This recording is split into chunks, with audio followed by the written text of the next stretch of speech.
Les amis, j'espère que vous allez tous très bien. Très content de vous retrouver dans cette nouvelle vidéo.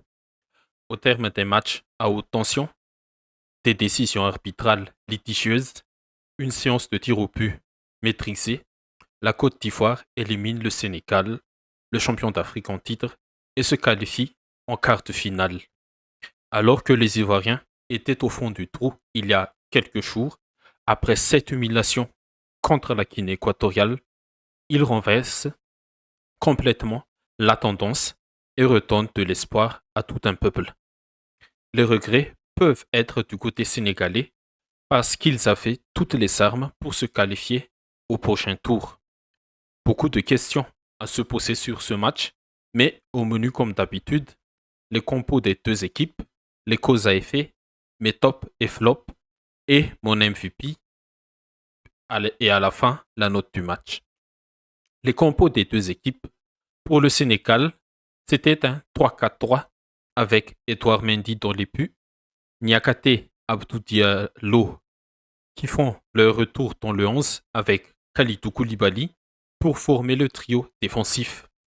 Jacobs, Pape Matar Sarr, Lamine Camara et Crépin Diatta étaient la ligne de 4 au milieu avec Jacobs et Crépin Diatta dans les rôles des pistons ou latéraux selon l'animation sénégalaise. Et en attaque, on a eu le trio Mané, Diallo et Ismail Assar. Avec l'absence de Papke, blessé aux chevilles, Aliou Cissé a reconduit le système qu'il a utilisé lors du premier match contre la Gambie. Pour la Côte d'Ivoire, un 4-3-3 avec des choix forts pour le coach intérim Emerse Faye. Conan Kosonu et au Indika et Aurier, la ligne de 4 en défense avec Yaya Foufana dans les buts. Série titularisée à la place de Kessé dans ce rôle de numéro 6, accompagné par Seko Fofana et Sangaré, les deux milieux avancés. Et en attaque, Faye a aligné Gratel, Grasso et le jeune Diakate.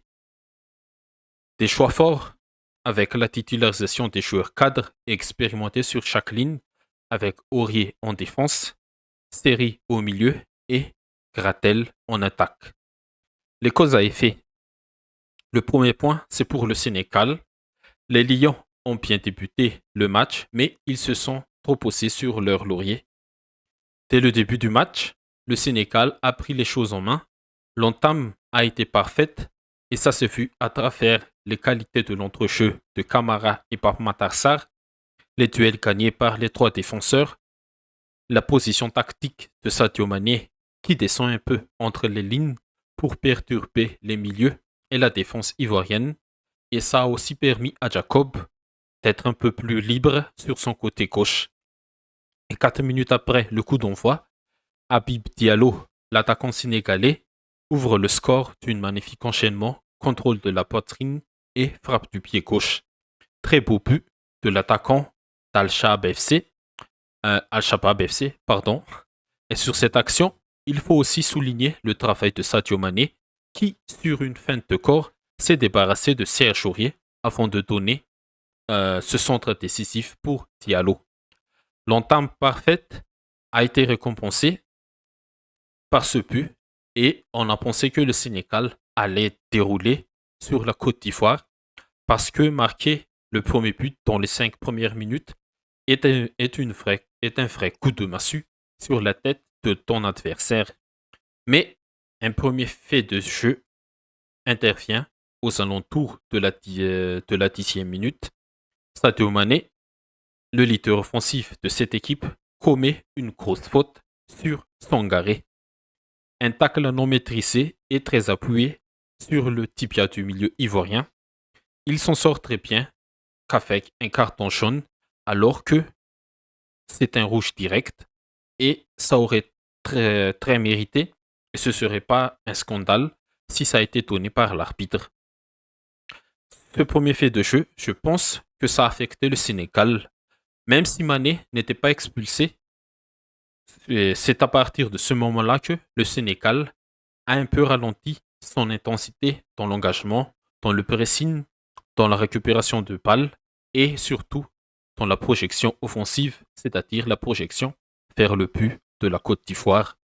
Cela dit que cette grosse faute de Mané fut une épée de Damoclès sur la tête de toute l'équipe. Les Lions ont commencé à reculer petit à petit pour permettre à la Côte d'Ivoire de monter petit à petit. Et cette mode de gestion n'est pas bonne parce que tu mènes au score, tu as offert le score au tout début du match, même avec un Mané sanctionné. Je pense qu'il fallait continuer à provoquer offensivement, à presser l'adversaire son ballon, à jouer tout simplement, parce que l'ascendant psychologique était de ton côté à fond cette grosse faute. Et c'est là aussi qu'on peut mettre une petite faute sur Aliou Cissé, l'entraîneur du Sénégal. La consigne est claire que ça venait de lui, cette mode de gestion, et aussi que dans les temps forts de la Côte d'Ivoire, c'est-à-dire les temps faibles du Sénégal, il avait l'occasion de rebooster son équipe en faisant rentrer 1 million en plus pour contrôler de plus en plus l'entrejeu et de conserver le ballon. Mais c'était trop tard parce que cette mode de gestion a donné l'espoir à la Côte d'Ivoire et c'est le deuxième point de cette deuxième partie. La Côte d'Ivoire a gagné avec un bon coaching et surtout avec le mental. Les Ivoiriens ne sont pas encore huilés collectivement, ça se voit, mais les choix forts des Mercé Fayet ont payé, je pense. Kosonou a été correct pour moi, gros match pour lui, défensivement. Et offensivement, il a aussi porté le ballon, et il le fait déjà presque avec le Bayer Leverkusen, même s'il aurait dû concéder le penalty sur une faute commise sur Ismail Assar, mais il a fait un match correct pour moi. Sur cette faute non sifflée, en passant, c'est peut-être la compensation de la grosse faute de Sadio Mané. Et Jean-Michel Seri, le milieu ivoirien, il a fait aussi un match. Il a fait son match au milieu. Il a été très précieux dans la récupération, dans la conservation du ballon et surtout dans les relances. Et les remplacements faits par Fayet ont aussi apporté plus de dynamisme à l'équipe ivoirienne. Il a senti que l'ascendant psychologique se penchait de son côté et les centrés Tadingra, Nicolas Pepe, Sébastien Haller, Singo, Christopher Kwame et surtout Franck Kessié ont complètement changé la physionomie. Le Sénégal ne faisait plus que défendre et de garder le ballon sans provoquer offensivement durant la majeure partie de la deuxième mi-temps. Et c'est ça aussi qui a redonné plus d'espoir aux éléphants ivoiriens. Et les occasions nettes se sont multipliées petit à petit pour Kessié et compagnie. Et c'est lui qui rate un tir à bout portant premier, après un coup franc tiré par Nicolas Pepe. Après le cooling break, le fameux cooling break, Nicolas Pepe bute sur un pont Edouard Mendy. En magnifique ouverture de Ndika en passant sur cette action. Et à la 80e minute, le tournant du match intervient sur une action anodine initiée par Andy Gras sur le côté gauche. L'ailier gauche décale ensuite à l'heure et l'attaquant de Dortmund lance son duo en attaque du fin de match, Christian Kouamé. Heureusement que ce dernier ne touche pas le ballon sur la passe d'Haller, mais bon, il a fait quand même action de jeu pour moi, parce que derrière, Nicolas Pepe récupère le ballon et va défier Mendy, et le gardien sénégalais commet l'irréparable. En premier temps, l'arbitre n'a pas branché, mais avec l'aide de la VAR, il a donné le penalty très logique. Bon, pour nuancer un peu, je pense qu'il fallait aussi vérifier si Kouamé a vraiment touché le ballon ou pas, parce que pour moi, je l'ai dit tout à l'heure, il a fait action du jeu, même s'il ne l'avait pas touché.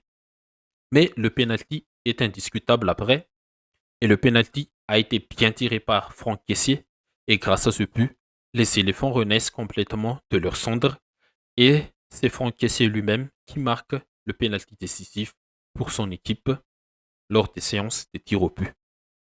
Une très belle rencontre à haute tension c'est pas la plus aboutie en termes de jeu et de spectacle, mais le scénario est une nouvelle fois récambolesque.